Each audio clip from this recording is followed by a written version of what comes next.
Satu persatu orang-orang meninggalkan kampung itu. Jika tidak pindah pergi keluar kota untuk menetap atau mencari pekerjaan di luar kota, bagi yang tersisa mereka akan terus bertahan dalam tarungan untuk memperoleh air dari hari ke hari. Satu-satunya sumber air yang bisa mereka andalkan hanyalah sebuah sumur.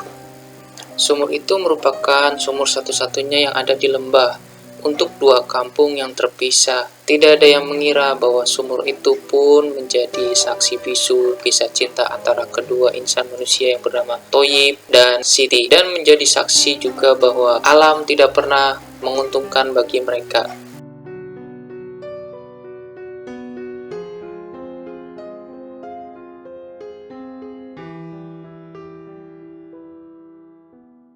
Sedikit spoiler, kemungkinan tidak spoiler sedikit, tapi ini akan penuh dengan spoiler. Di buku ini menceritakan dua insan ya, antara Toyib dan Siti yang semacam kecil. Mereka sangat akrab satu sama lain. Kemudian akibat kemarau yang sangat panjang, hujan tidak pernah turun dalam 12 bulan. Lebih banyak kemaraunya daripada hujannya. Terjadi perseketaan antara, sebutlah, kubu ayahnya Toyib dengan kubu ayahnya Siti. Mereka berseteru karena kekurangan pasokan air di kampung mereka. Satu-satunya pasokan air itu hanya didapat dari sebuah sumur. Jadi perseteruannya itu kurang lebih karena pasokan air yang kurang untuk mengairi sawah, untuk memberi makan ternak dan sebagainya dan sebagainya. Sehingga terjadi pertengkaran antara keduanya ya, ayah Toyib dengan ayahnya Siti. Mereka bertarung, salah satu meninggal dan salah satunya lagi penjara. Kemudian Siti dan Toyib ini mereka terpisah karena mungkin ya namanya terjadi tragedi pembunuhan ya, siapa yang mau bergaul dengan salah satu dari pembunuh gitu kan. Ya sudah, mereka akhirnya menjalani kehidupannya masing-masing sampai beberapa tahun, sampai akhirnya Toyib pun menikah, Siti pun menikah. Mereka tidak mendapatkan kebahagiaannya masing-masing. Kemudian akhirnya takdir berkata lain bahwa mereka akhirnya di akhir dari buku ini itu berakhir dengan sangat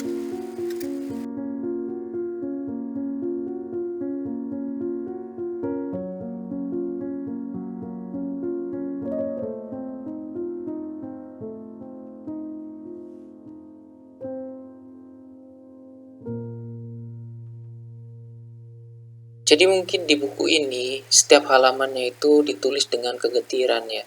Dari mulai awal, pertengahan, sampai akhir. Di sini juga saya melihat bahwa penulis bertindak sebagai Tuhan. Dia menuliskan semuanya itu tidak berjalan mulus. Jadi setiap ada kejadian pasti berkaitan dengan alam, dan alam itu adalah kekuatan dari kekuatan terbesar di muka bumi yang mungkin tidak bisa dilawan oleh kemampuan manusia ya. Kegetiran sebenarnya sudah bertumpuk-tumpuk ya, dari mulainya tragedi pembunuhan, terus kejadian alam yang menewaskan ayah Toyib, kemudian kisah kehidupan antara Siti dan Toyib yang tidak berjalan mulus, pernikahan Toyib pun tidak berjalan mulus, Siti pun demikian, dia pergi ke kota. Di kota pun dia tidak mendapatkan kebahagiaan, dia dinikahkan oleh laki-laki yang mana laki-lakinya juga orang yang kemudian dia menikah lagi dengan perempuan lain. Begitu pulang, perempuan yang sudah membawa anak pun akhirnya mengetahui bahwa suami Siti ternyata sudah beristri. Kacau lah. Begitu dia kembali ke kampung halaman, Siti tetap tidak mendapatkan kebahagiaan sampai dia bertemu lagi dengan Toyib. Mendengar kisah Toyib pun demikian, tidak sama bahagianya. Mereka bertemu di sumur. Mungkin ada niat jahat di antara mereka ya, sampai endingnya pun jadi kalau boleh saya sebutkan salah satu paragrafnya, mereka memang harus bertemu di sumur setiap hari lebih dini dari kedatangan orang lain. Ini waktu-waktu terindah milik mereka. Terpisah oleh sumur, hanya ditemani semburat samar-samar, langit jingga di timur. Sering mereka bicara mengawang-awang. Seandainya alam lebih ramah kepada mereka, seandainya kemarau panjang tidak datang terus-menerus, jika mata air tak kering, ayah mereka tak akan beradu.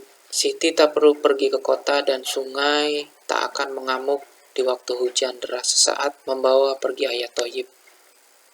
Mungkin kalau misalnya alam lebih ramah ya, mungkin kejadiannya tidak segetir ini.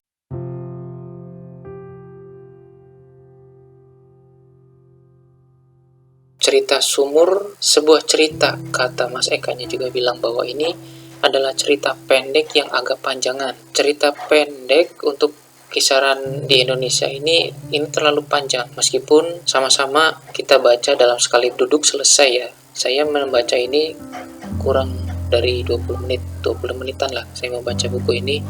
Jadi kembali lagi bahwa sebenarnya Mas Eka pun bilang buku ini, beliau menyebutkan ini adalah sebuah cerita. Ya, sebuah cerita saja, dan memang sebuah cerita.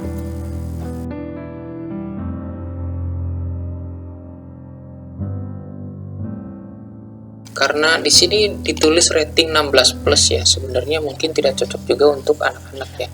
Mungkin ya 16 plus itu kan udah termasuk remaja dewasa kali ya. Jadi sekalipun buku ini tidak terdapat kata-kata yang kalimat-kalimat yang sangat vulgar seperti buku karangan Eka yang lain ya, seperti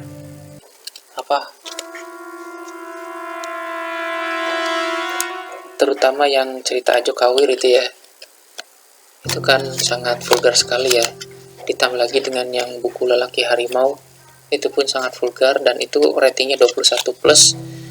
Di buku Sumur ini 16 plus, meskipun 16 plus ya tetap ada adegan kekerasan juga ada, meskipun sedikit, lebih banyak emosional antara kedua tokoh Thoyib Siti dan seputaran mereka. Saya kira cocok untuk 16 plus, meskipun tadi ya ada beberapa kata atau adegan yang kentara sekali kekerasannya. Tapi kembali lagi kepada pembaca, dewasa juga lah dalam memilih bacaan. Kan udah tahu ya yang namanya Eka Kurniawan udah pasti menulis yang semacam itu gitu, bukan yang buku-buku remaja lainnya. Ini meskipun 16 plus tapi kedewasaan pun harus diperlukan dalam membaca buku ini.